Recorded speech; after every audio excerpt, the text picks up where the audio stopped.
Alors, c'est terminé. À partir de maintenant, ou bien du moins à partir de 2025, il est possible que toi qui vis ici aux États-Unis et que tu as la nationalité américaine, il est possible que maintenant, pour que tu puisses te déplacer, voyager en Europe et plus particulièrement dans les pays Schengen, les 30 pays Schengen, que tu aies une autorisation au préalable. Reste jusqu'à la fin de cette vidéo, je partagerai avec toi des updates de l'Union européenne en ce qui concerne la solidification de leurs frontières et aussi cette nouvelle procédure qui d'ailleurs devrait être, qui d'ailleurs aurait pu être implémentée l'année passée, mais qui a été repoussée en 2025. Et je vous parlerai de tout ce qui va autour de ça, pourquoi c'est implémenté, est-ce que ce serait difficile ou bien impossible pour les Américains désormais de pouvoir voyager en Europe sans problème. À tout de suite.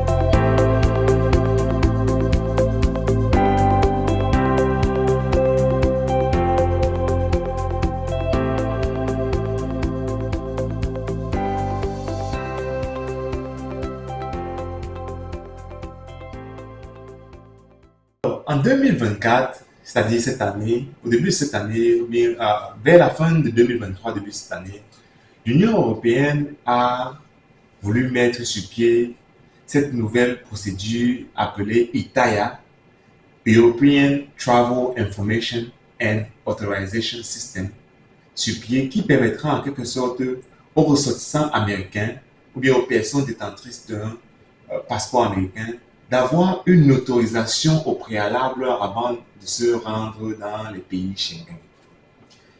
Qu'est-ce que ça veut dire? Est-ce que ça veut dire que les États-Unis sont en train de perdre leur puissance mondiale?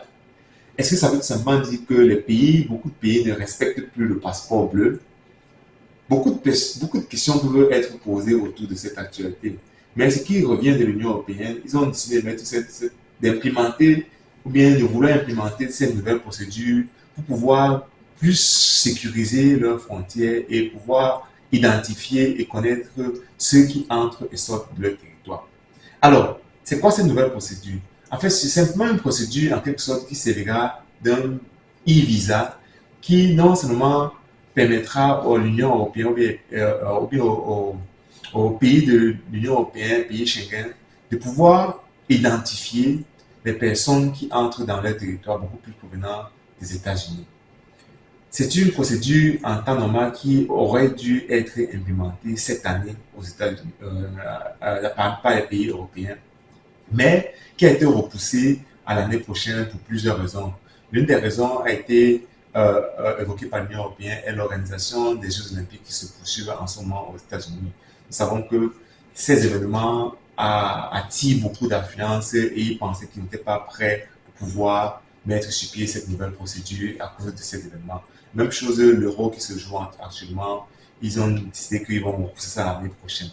Une autre raison pour laquelle ça n'a pas été implémenté l'année passée est qu'ils n'étaient pas prêts, le système n'était pas prêt à recevoir des applications et aussi à la protection des informations et des données des citoyens américains. Parce qu'il s'agit en fait d'un système où chaque Américain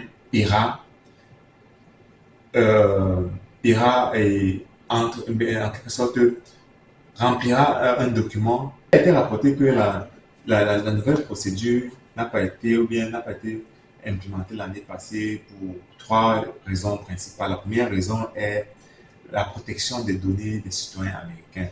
Il n'avait pas encore trouvé un système qui allait pouvoir garantir la protection des informations de toute personne qui ira remplir ce document en ligne par l'Union européenne.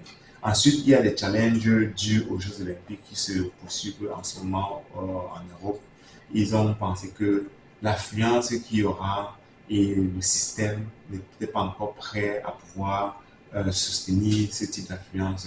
Donc, ils sont encore en train de travailler sur le système pour pouvoir servir un grand nombre de personnes. Dans la troisième position, il y a d'autres challenges techniques qu'ils sont encore en train de revoir et ils pensent que d'ici 2025, ils seront prêts pour pouvoir implémenter cette nouvelle procédure. Alors, cette nouvelle procédure, ça concerne qui exactement? Il est important de noter que si tu es un Américain de moins de 18 ans, tu n'auras pas l'obligation de remplir cette nouvelle formalité pour pouvoir te rendre en Europe. Il est aussi important de noter que ceux qui sont au-dessus de 70 ans ne sont pas concernés par cette nouvelle procédure. Donc, si tu es moins de 18 ans et plus de 67 ans, tu peux toujours continuer à entrer et sortir des pays Schengen sans problème, sans demande de visa. Mais par contre, si tu es au-dessus de 18 ans et tu as moins de 70 ans, il va falloir que tu ailles suivre cette nouvelle procédure. Maintenant, il est important de noter que ça te permet juste d'entrer et de rester dans les pays Schengen pendant 80 jours, 90 jours sur 180. Et que si tu considères entrer dans les pays Schengen pour faire des études ou bien pour travailler, il faudrait que tu appliques pour un visa d'étudiant ou bien pour un visa de travailleur. Donc, cette procédure ne remplace en aucun moment le visa d'étudiant ou bien le visa de travailleur. Maintenant, il est reporté que ça sera un processus assez rapide et assez court et que pour pouvoir remplir ce document, il va falloir les informations comme ton nom, ton pays de résidence, l'État, le pays dans lequel tu es en train d'aller visiter, chez qui tu es en train d'aller visiter, combien de temps tu vas faire, etc. Et on dit que c'est une procédure. Ce sera une procédure qui sera relativement coûteuse et que ça ne prendra pratiquement 24 heures pour être approuvé du moment où tu as rempli cette formalité en ligne. Ça prendra à peu près 24 heures pour pouvoir être approuvé et tu recevras un document qui te servira d'accès arrivé à l'aéroport en Europe.